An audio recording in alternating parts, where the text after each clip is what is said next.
வணக்கம் நேயர்களே. பார்த்தேன், ரசித்தேன், படித்தேனுக்கு உங்களை அன்புடன் வரவேற்பது சுதா ஆழ்வான்.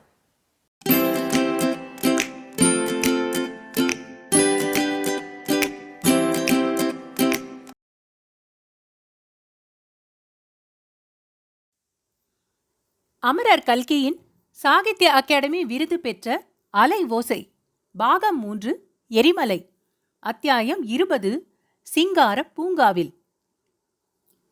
சீதாவுக்கு உணர்வு வந்தபோது பட்சிகளின் கானம் கலகலவென்று அவள் செவியில் கேட்டுக்கொண்டிருந்தது. இடையிடையே இலைகள் அசைந்தாடும்போது உண்டாகும் சலசலப்பு சத்தமும் கேட்டது. இவற்றுடன் கண்ணனுடைய இடையில் அணிந்த மணிச்சதங்கைகள் குலுங்குவது போன்ற கிண்கிணி சத்தம் சில சமயம் கலந்து கொண்டிருந்தது. வேறு நினைவே இல்லாமல் அந்த இனிய சப்தங்களை அனுபவித்துக் கொண்டிருந்தாள். மூடியிருந்த கண்ணிமைகளை திறப்பதற்கு மனம் வரவில்லை. கடிகாரத்தில் மணியடிக்கும் சத்தம் அவளை அந்த இன்பமயமான நாத உலகத்திலிருந்து பூவுலகத்துக்கு கொண்டு வந்தது. மணி 6 அடித்தது. உடனே அவளுடைய கண் இமைகள் திறந்தன. சுற்றும் முற்றும் மேலும் கீழும் அவள் கண்ட காட்சி அவளை திகைப்படையச் செய்தது. தந்தத்தைப் போல வெண்மையும் பளபளப்பும் கொண்ட சலவைக்கல் சுவர்கள் 4 புறமும் அவளை சூழ்ந்திருந்தன. கீழ்த்தரையும் சலவைக்கல் பதித்ததுதான். ஆனால் அதில் பெரும் பகுதியை சித்திர விசித்திரமான இரத்தின கம்பளம் மூடியிருந்தது. மேலே இருந்து கண்ணாடி குஞ்சலங்களுடன் கூடிய விதவிதமான வேலைப்பாடு அமைந்த குளோப் விளக்குகள் தொங்கிக் கொண்டிருந்தன. பளிங்கு சாளரங்களின் வழியாக சில சமயம் உள்ளே புகுந்த இனிய காலை நேரத்து காற்று அந்த விளக்குகளை ஆட்டிவிட்ட போது கண்ணாடி குஞ்சலங்கள் ஒன்றோடொன்று மோதி கிண்கிணி சத்தத்தை உண்டாக்கின. அத்தகைய அறையின் மத்தியில் சப்பர மஞ்ச கட்டிலில் பட்டுமெத்தை மேல் வெல்மெட் தலையணைகளுக்கிடையில் தான் படுத்திருந்ததை சீதா அறிந்தாள். சிறிது நேரம் திகைப்பாயிருந்தது. முதல் நாள் இரவு நடந்த சம்பவங்கள் எல்லாம் ஒவ்வொன்றாக நினைவு வந்தது. நினைவு வந்த நிகழ்ச்சிகள் எல்லாம் உண்மைதான் என்பதை நிரூபித்துக் கொண்டு அவளுடைய முகத்தில் அடிப்பட்ட இடத்தில் விண் விண் என்ற லேசான வலி உணர்ச்சி இருந்து கொண்டிருந்தது. ஆகையால் அந்த சம்பவங்கள் எல்லாம் உண்மையேதான். தன்னை சில வடக்கத்தி மனிதர்கள் பலவந்தமாக காரில் ஏற்றிக்கொண்டு வந்ததும், சூர்யா இன்னொரு காரில் தன்னை தொடர்ந்து வந்ததும், சூர்யாவின் வண்டி யமுனை பாலத்தின் முனையில் தடுத்து நிறுத்தப்பட்டதும் உண்மைதான். வழியில் ஒரு ஊரில் தான் பசிக்கிறது என்று சொன்னதும் தனக்காக பூரி மிட்டாய் பால் வாங்கி கொண்டு வந்ததும் உண்மைதான். பாலை சாப்பிட்ட பிறகு அதில் மயக்க மருந்து கலந்திருக்குமோ என்ற சந்தேகம் உண்டானதும் வேறு வண்டிக்கு மாற்றப்பட்டதும் அதில் ஒரு ஸ்திரீ தனக்கு துணையாக ஏறியதும் கூட உண்மையாகத்தான் இருக்க வேண்டும். அந்த பிரயாணம் இந்த அரண்மனையில் வந்து முடிவடைந்திருக்கிறது. ஆம், இது யாரோ ஒரு மகாராஜாவின் அரண்மனை என்பதில் சந்தேகம் இல்லை. பலகணியின் வழியாக பார்த்தபோது வெளியிலே அழகான பூங்காவனம் தோன்றியது. செடிகளும் கொடிகளும் மரங்களும் பூத்து குலுங்கிய அந்த பூம்பொழிலில் ஆங்காங்கு பளிங்குக்கல் தடாகங்களும் தடாகங்களின் மத்தியில் முத்துத்துளிகளை வீசி விசிறிய நீர்ப்பொழிவுகளும் தோன்றின. பூங்காவனத்துக்கு அப்பால் அடுக்கடுக்கான மாட கூடங்களுடனும் கலசங்கள் ஸ்தூபிகளுடனும் மாளிகைகள் தென்பட்டன. ஆம், அது ஒரு மன்னர் வாழும் அரண்மனைதான். ஆனால் எந்த மன்னருடைய அரண்மனை? எதற்காக தன்னை இந்த அரண்மனைக்கு பலாத்காரமாக பிடித்து வந்திருக்கிறார்கள்? சுதேச சமஸ்தானங்களின் மகாராஜாக்கள் அந்த காலத்திலே கூட செய்யும் அக்கிரமமான காரியங்களை பற்றி சீதா எத்தனையோ கேள்விப்பட்டுத்தான் இருந்தாள். பம்பாய் நகரில் மலபார் குன்றில் நடந்த பயங்கரமான கொலையை பற்றி அவளுக்கு தெரியாதா என்ன? எல்லாம் தெரிந்த விஷயம்தான். அப்படி யாரேனும் ஒரு மகாராஜா தன் பேரில் மோகம் கொண்டு தன்னை இங்கே கொண்டு வரச் செய்திருப்பானோ? அவ்விதமானால் எந்த விதத்தில் தன்னுடைய கற்பை காப்பாற்றிக் கொள்வது என்று சிந்தனை செய்தாள். பற்பல முறைகளை பற்றி யோசித்தாள். தப்பித்துக் கொள்ள பெருமுயற்சி செய்து பார்க்க வேண்டும். முடியாமற் போனால் தற்கொலை செய்து கொள்ள வழி தேட வேண்டும். எந்த முறையை கைக்கொள்வதாயிருந்தாலும் ஆரம்பத்தில் நயமாகவும் நல்லதனமாகவும் நடந்து கொள்ள வேண்டும். இந்த சமயத்தில் சமீபத்தில் காலடி சத்தம் கேட்கவே சீதா பீதியடைந்து படுக்கையில் எழுந்து உட்கார்ந்தாள். அந்த அறையின் கதவு லேசாக திறக்கப்பட்ட போது அவளுடைய நெஞ்சத்தின் கதவும் படபடவென்று அடித்துக் கொண்டது. ஆனால் உள்ளே வந்தவள் ஒரு சாதாரண தாதிப்பெண் என்று பார்த்தவுடனே தெரிந்தது. வந்தவள் ஹிந்தி பாஷையில் மரியாதையாகவும் இனிமையாகவும் பேசினாள். பக்கத்து அறையில் முகம் கழுவிக் கொள்ளலாம் என்றும் காலை சிற்றுண்டி தயாராயிருக்கிறதென்றும் அவள் சொன்னதாக சீதா தெரிந்து கொண்டாள். அவளை பல கேள்விகள் கேட்க சீதா விரும்பினாள்.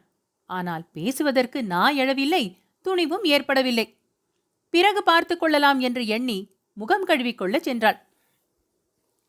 காலை சிற்றுண்டி அருந்திய பிற்பாடும் தூக்க மருந்தினால் ஏற்பட்ட மயக்கம் முழுதும் தெளியவில்லை. மறுபடியும் படுக்கையில் படுத்தாள். அரை தூக்கமும் அரை விழிப்புமாய் இருந்த சமயத்தில் 2-3 குரல்கள் பேசிக்கொண்டே வருவது கேட்டது. குரல்களில் ஸ்திரீயின் குரல் ஒன்றும் இருந்தது. அவர்கள் என்ன பேசிக்கொள்கிறார்கள் என்று தெரிந்து கொள்ள விரும்பி தூங்குவது போல பாசாங்கு செய்து அசையாமல் இருந்தாள். வந்தவர்கள் தங்களுக்குள் பேசிக்கொண்டார்கள். பேசியதெல்லாம் சீதாவுக்கு விளங்கவில்லை. ஆயினும் மகாராஜா மகாராணி என்னும் சொற்கள் நன்கு விளங்கின. தூக்க மருந்தின் சக்தி இன்னும் இருக்கிறது என்று ஒரு குரல் கூறியது. அந்த குரல் முதல் நாள் இரவு தன்னை மோட்டாரில் ஏற்றி அழைத்து வந்தவனின் குரல் என்று சீதா அறிந்து கொண்டாள். இவள் என் சகோதரிதானா? நிச்சயமா என்று ஒரு வாலிபனின் குரல் கேட்டது. ஆமாம், சந்தேகமில்லை. ராஜமாதாவின் கட்டளையை அப்படியே நிறைவேற்றிவிட்டேன் என்றது இன்னொரு குரல். முதிர்ந்த மாதரசி ஒருத்தியின் குரல், இந்த பெண் இந்த அரண்மனையில் உன்னைப் போலவே வளர்ந்திருக்க வேண்டியவள். விதியானது அவளை இத்தனை காலமும் பிரித்து வைத்திருந்தது என்று கூறியது. இதை கேட்ட சீதாவின் உடம்பு சிலிர்த்தது. உள்ளம் பரவசமடைந்தது.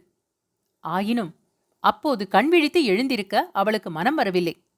ஒருவேளை இதெல்லாம் கனவோ என்னமோ? கண்ணை விழித்தால் ஒருவேளை மறைந்துவிடுமோ என்னமோ? இத்தகைய நெஞ்சக்கலக்கத்தில் மூடிய கண்ணை திறவாமல் இருந்தாள் சீதா. சில நிமிஷத்துக்கெல்லாம் அந்த மூதாட்டியின் குரல் கொஞ்ச நேரத்துக்கு பிறகு மறுபடி வரலாம் என்று சொல்லியது. இத்துடன் வந்திருந்தவர்கள் திரும்பிச் சென்றார்கள். அவர்கள் கொஞ்ச தூரம் போவதற்கு அவகாசம் கொடுத்த பிறகு சீதா கண்விழித்து பலகணி வழியாக பார்த்தாள். கும்பலாகச் சென்றவர்களில் ராஜமாதா யார் என்றும் ராஜகுமாரர் யார் என்றும் ஊகித்து தெரிந்து கொள்வதில் கஷ்டமொன்றும் ஏற்படவில்லை. தூக்கம் நன்றாக கலைந்துவிட்டது. படுத்திருக்க முடியவில்லை. எழுந்து வெளியே வந்தாள். தான் படுத்திருந்த இடம் அரண்மனை பூங்காவனத்தின் மத்தியில் இருந்த மாளிகை என்று தெரிந்தது. பூந்தோட்டத்தைச் சுற்றி 4 புறத்திலும் இதைவிட பெரிய பெரிய மாட மாளிகைகள் காணப்பட்டன. மாளிகைகளுக்கு மத்தியில் தோன்றிய இடைவெளி வழியாக பார்த்தால் தூரத்தில் நீல நிறத்து ஏரி நீர் படர்ந்திருந்தது. இது எந்த ஊர் அரண்மனை? எந்த ராஜாவின் சிங்கார மாளிகை? யார் வளர்த்த பூந்தோட்டம்? இந்த மகிமையான ராஜரீக செல்வங்களில் எல்லாம் தனக்கும் உரிமையுண்டா? விதிவசத்தினால் இத்தனை காலமும் பிரிந்திருக்க நேரிட்டதா? ராஜகுலத்திலே பிறந்த ராஜகுமாரியான நான் விதியின் விளையாட்டினால் ஏழை குடும்பத்தில் வளர்ந்து எளிய வாழ்க்கை நடத்தி எல்லையில்லாத கஷ்டங்களையெல்லாம் அனுபவிக்கும்படி நேர்ந்ததே. அந்த கஷ்டங்களுக்கெல்லாம் இப்போது உண்மையிலேயே முடிவு வந்துவிட்டதா? அந்த மூதாட்டி யார்? தன்னை 10 மாதம் சுமந்து பெற்ற அன்னைதானா? பெரிய தாயார் அல்லது சிறிய தாயார் உறவு பூண்டவளா? அந்த அழகிய ராஜகுமாரன் தன்னுடன் பிறந்த சகோதரனா? ஆஹா, இதெல்லாம் உண்மையாயிருக்க முடியுமா? சிறுவயதில் தான் கண்ட கற்பனை கனவுகள், கட்டிய ஆகாச கோட்டைகள், மனோராஜ்யங்கள் எல்லாவற்றையும் விட இப்போது நடந்திருப்பது அதிசயமாயிருக்கிறதே. அதிசயந்தான். உலகத்தில் இந்த நாளிலும் எத்தனையோ அதிசயங்கள் நடந்து கொண்டிருக்கின்றன. அந்த அதிசயங்களில் ஒன்று தன் வாழ்க்கையிலும் நடந்துவிட்டிருக்கிறது. தான் ராஜகுலத்தில் பிறந்த ராஜகுமாரி என்பது உண்மைதான். தன்னை இங்கே கொண்டு வருவதற்கு மூதாட்டியும் ராஜகுமாரனும் பேசியதிலிருந்து அது நிச்சயம் என்று ஏற்படுகிறது. இந்த விஷயம் எல்லாம் அவருக்கு தெரியும்போது அவருடைய மனத்தின் நிலை எப்படி இருக்கும்? ராஜ வம்சத்தில் பிறந்த ராஜகுமாரியை தான் மணந்து கொள்ளும் பாக்கியம் கிடைத்தது பற்றி பெருமை கொள்வாரா? தன்னை இத்தனை காலமும் இவ்வளவு கொடூரமாக நடத்தியது பற்றி வருத்தப்படுவாரா? இதற்கு பிறகும் அவரையே கணவர் என்றும் கடவுள் என்றும் தான் நினைப்பதை நினைத்து மகிழ்ச்சி அடைவாரா? இனிமேலாவது தன்னை அவமதித்து அலட்சியமாய் நடத்தாமல் அன்புடன் போற்றி அருமையாக வைத்துக் கொள்வாரா? நியாயமாக பார்த்தால் தன்னிடம் அவர் மன்னிப்பு கேட்டுக்கொள்ள வேண்டும். தனக்கு இழைத்த அநீதிகளுக்காகவும் கொடுமைகளுக்காகவும் வருந்தி பச்சாதாபப்பட வேண்டும். இனிமேல் அப்படியெல்லாம் நடந்து கொள்வதில்லை என்று உறுதிமொழியும் கொடுக்க வேண்டும். ஆனால் அப்படி மன்னிப்பு கோர வேண்டும் என்று தான் வற்புறுத்தப் போவதில்லை. அந்த மாதிரியெல்லாம் அவரை அவமானப்படுத்த தனக்கு ஒரு நாளும் மனம் வராது. அவர் ஏதாவது சொல்ல ஆரம்பித்தால் உடனே நிறுத்த அவருடைய வாயை தன்னுடைய கையினால் பொத்தி வேண்டாம் வேண்டாம் என்று சொல்ல வேண்டும். எப்படி இருந்தாலும் அவர் தன்னுடைய கணவர் அல்லவா? ஏழையும் அனாதையுமாயிருந்த தன்னை ஆசைப்பட்டு மணந்த மணவாளர் அல்லவா? செல்வத்திலே பிறந்து செல்வத்திலே வளர்ந்த லலிதாவை வேண்டாம் என்று சொல்லி தன்னை விரும்பி கல்யாணம் செய்து கொண்ட பிராணநாதர் அல்லவா அவர்? லலிதாவுக்கு இதெல்லாம் தெரியும் போது என்ன நினைப்பாள்? சந்தோஷப்படுவாளா? அசூயைப்படுவாளா? தன் அருமை தோழிக்கு இத்தகைய அதிர்ஷ்டம் கிடைத்தது பற்றி சந்தோஷப்படத்தான் செய்வாள். ஆயினும் மனத்துக்குள்ளே கொஞ்சம் அசூயையும் இல்லாமற் போகாது. கல்யாணத்துக்கென்று காலனா செலவு செய்ய நாதியற்று இரவல் மணப்பந்தலில் மாலையிட்ட அனாதை சீதா ஒரு பெரிய சமஸ்தானத்தின் ராஜகுடும்பத்தில் பிறந்த ராஜகுமாரி என்று தெரிந்தால் கொஞ்சமாவது அசூயை உண்டாகாமல் இருக்குமா? மனுஷர்களுக்கு சாதாரணமாக உள்ள பொறாமை லலிதாவுக்கு மட்டும் எப்படி இல்லாமற் போகும்? அதெல்லாம் இருக்கட்டும். இப்போது இவர்களிடம் தான் எப்படி நடந்து கொள்வது? தன் விஷயத்தில் இவர்களுடைய உத்தேசம் என்னவாக இருக்கும்? எதற்காக இவ்வளவு மர்மமாகவும் பலவந்தமாகவும் தன்னை பிடித்து கொண்டு வரச் செய்திருக்கிறார்கள்? இவர்களிடம் கொஞ்சம் கண்டிப்பாகவும் ஜாக்கிரதையாகவும் பேச வேண்டும்.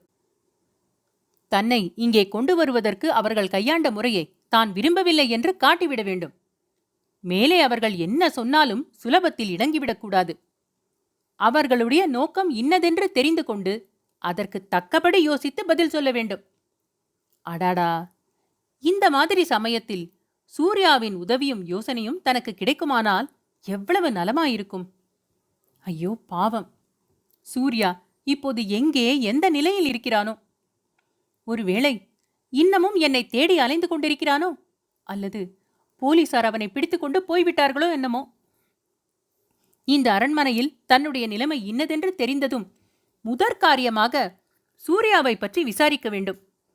விசாரித்து அவனுக்கு வேண்டிய உதவி செய்ய வேண்டும். பார்க்க போனால் அவனைத் தவிர தன்னிடம் உண்மையான அபிமானம் உள்ளவர்கள் வேறு யார்? அவனைப் போல் தனக்காக கஷ்ட நஷ்டங்களையெல்லாம் அனுபவிக்க தயங்காதவர்கள் வேறு யார்? இவ்வாறெல்லாம் சிந்தனை செய்த வண்ணம் சீதா அந்த அழகிய அரண்மனை உத்தியானவனத்தில் உலாவித் திரிந்தாள்.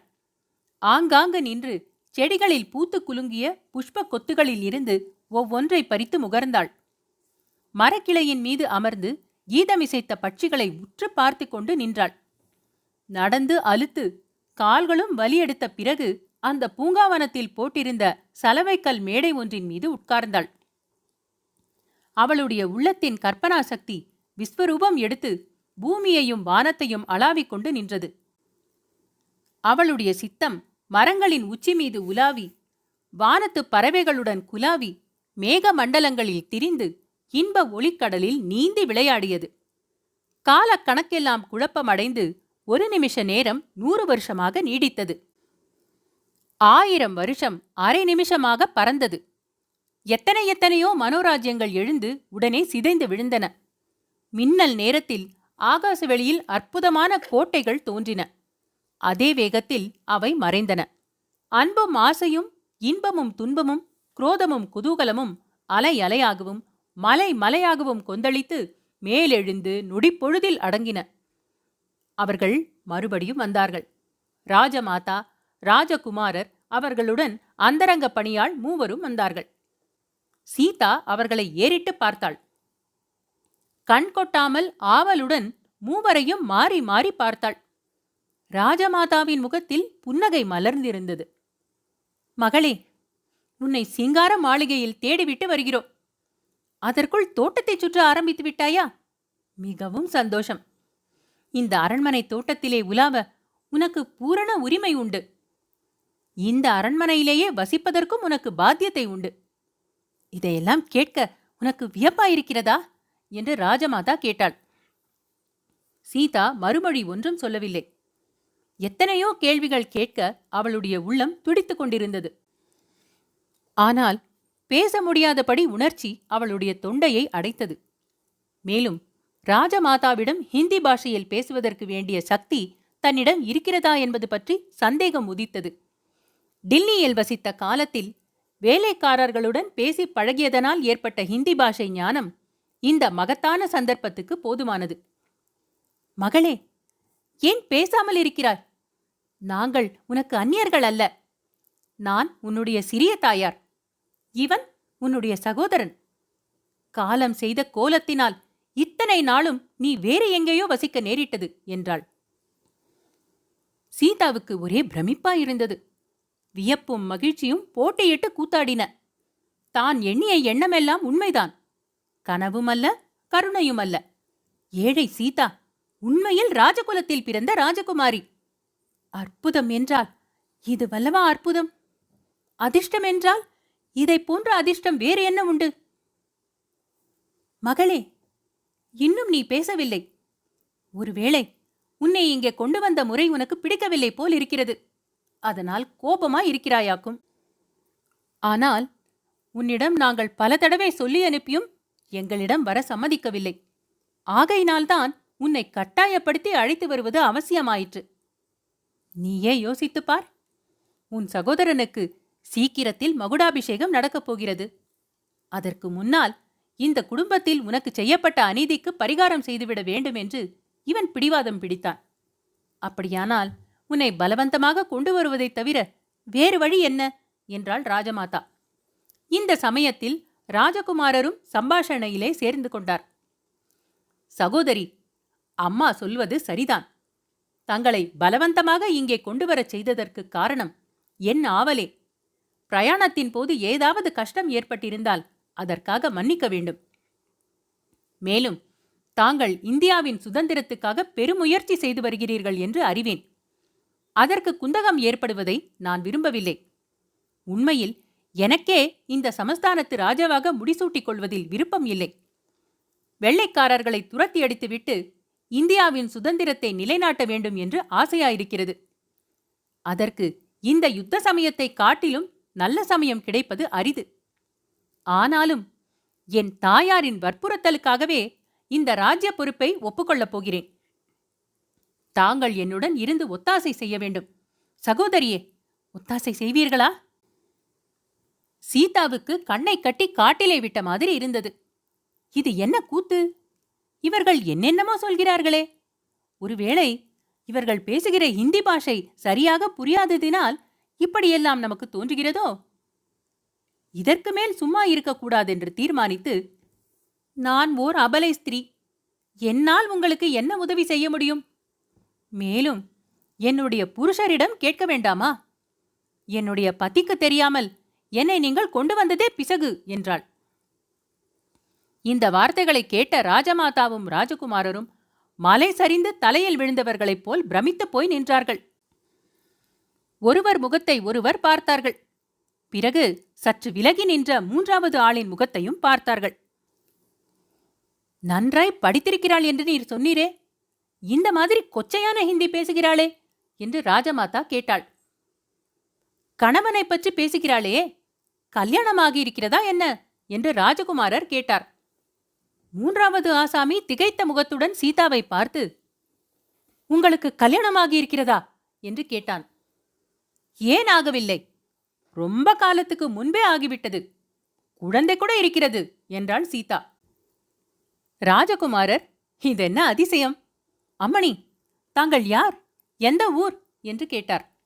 சீதாவுக்கு எதனாலோ கோபம் அதிகமாகிக் கொண்டிருந்தது. நான் யார் என்று தெரியாமலா என்னை பிடித்துக் கொண்டு வரச் செய்தீர்கள் என்றாள். அம்மணி, தயவு செய்து சொல்லுங்கள். தங்கள் பெயர் என்ன? தங்களுடைய பெற்றோர்களின் பெயர் என்ன என்று ராஜகுமாரர் கேட்டார். தாராளமாகச் சொல்கிறேன். என் பெயர் சீதா.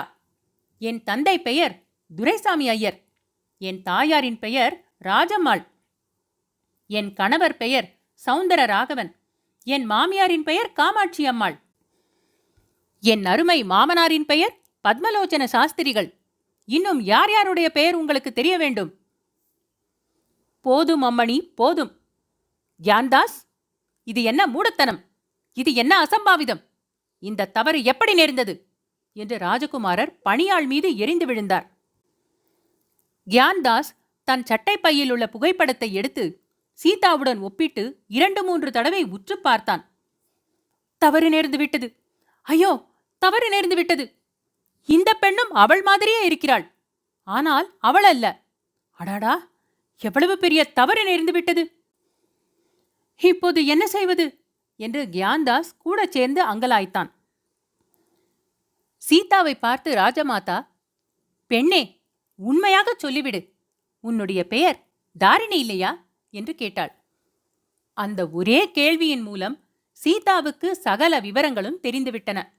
அவளுடைய ஆகாச கோட்டைகளும் மனோராஜ்ய மாளிகைகளும் இடிந்து தகர்ந்து பொடிப்பொடியாகி காற்றிலே பறந்து மண்ணிலே விழுந்து மண்ணோடு மண்ணாகி மறைந்து தொலைந்து போயின.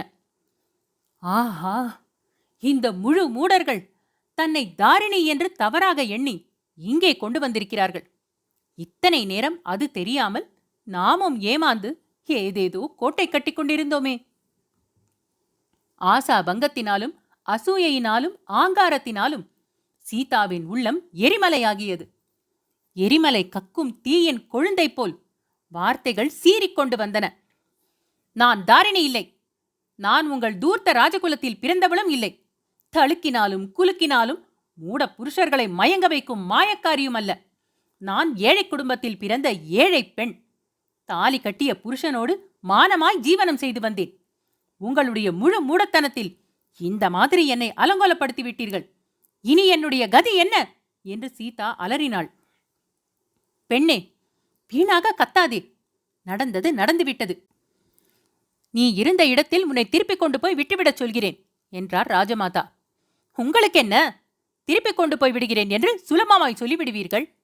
இப்படி தறிக்கெட்டு எங்கேயோ போய்விட்டு திரும்பி வந்தவளை அவர் திருப்பி சேர்த்து கொள்ள வேண்டாமா? நீங்கள் மகா பாவிகள், இரக்கமற்ற சுயநல பிண்டங்கள். உங்களுடைய வம்சம் அடியோடு நாசமாகி பூண்டற்று போகும். அதற்கு மேல் அங்கே நிற்க விரும்பாமல் ராஜமாதாவும் ராஜகுமாரரும் விரைந்து சென்றார்கள். போகும்போதே அவர்கள் அந்த 3வது ஆளை ஏதோ பலமாக கண்டித்து கொண்டு போக அந்த ஆள் மன்னிப்பு கேட்டுக்கொண்டும் சமாதானம் சொல்லிக் கொண்டும் போனான். அவர்கள் கண்ணுக்கு மறைந்ததும் சீதா விம்மி அழத் தொடங்கினாள். இதயத்தின் அடிவாரத்தில் வெகு காலமாக மறைந்து கிடந்த துக்கம் பொங்கி பீறிக்கொண்டு வந்தது. கொதிக்கின்ற கண்ணீர் தாரை தாரையாக பெருகி கன்னத்தை சுட்டது. பழைய காலத்து காவியங்களிலே வரும் கற்புக்கரசிகளைப் போல் சீதாவுக்கு மட்டும் சக்தி இருந்தால் அந்த 3 பேரையும் அந்த க்ஷணமே சுட்டு எரித்து சாம்பலாக்கியிருப்பாள். தண்டனை அளிக்கும் அதிகாரமுடைய அரசியாயிருந்தால் தாரிணியை சுண்ணாம்பு காலவாயில் போடும்படி கட்டளையிட்டிருப்பாள். ஆஹா, எங்கே போனாலும் அந்த பாதகி அல்லவா தன்னுடைய சத்துருவாக வந்து சேர்கிறாள். தன்னுடைய ஆசைகளை பங்கமுறச் செய்து தன்னுடைய வாழ்க்கையை பாழாக்குவதற்கென்றே தாரிணி பிறந்தவள் போலும். அடியே, மோகன உருவம் கொண்ட பயங்கர ராட்சசியே, கலிகால சூர்ப்பனகை என்றால் உனக்கல்லவா தகும்? உன்னை மானபங்கம் செய்து புத்தி புகட்ட எந்த வீரபுருஷனாவது முன்வரமாட்டானா? சூர்யாவிடம் சொன்னால் அவனாவது செய்ய மாட்டானா? அப்படி யாரும் உன்னை பழிவாங்க முன்வராவிட்டால் அடுத்த முறை உன்னை பார்க்கும்போது நானே விஷம் கொடுத்து கொன்றுவிடுகிறேன் பார். அவமானத்துக்கும் ஏமாற்றத்துக்கும் உள்ளான சீதாவின் மனத்தில் இது போன்ற பயங்கர எண்ணங்கள் குடிகொண்டன. அத்தியாயம் 20 சிங்கார பூங்காவில் நிறைவுற்றது. அன்பான நேயர்களே, இது போன்ற மேலும் சுவையான கதைகள் மற்றும் கட்டுரைகள் கேட்க பார்த்தேன், ரசித்தேன், படித்தேன் எங்கள் சேனலுக்கு சப்ஸ்கிரைப் செய்யுங்கள்.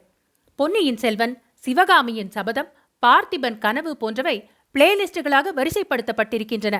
ஏனைய பிற கதைகளையும் நீங்கள் கேட்டு மகிழலாம். தமிழ் கதைகள் கேட்க ஆர்வம் உள்ள உங்கள் குடும்பத்தார் மற்றும் நண்பர்களிடம் பகிருங்கள். மிக்க நன்றி.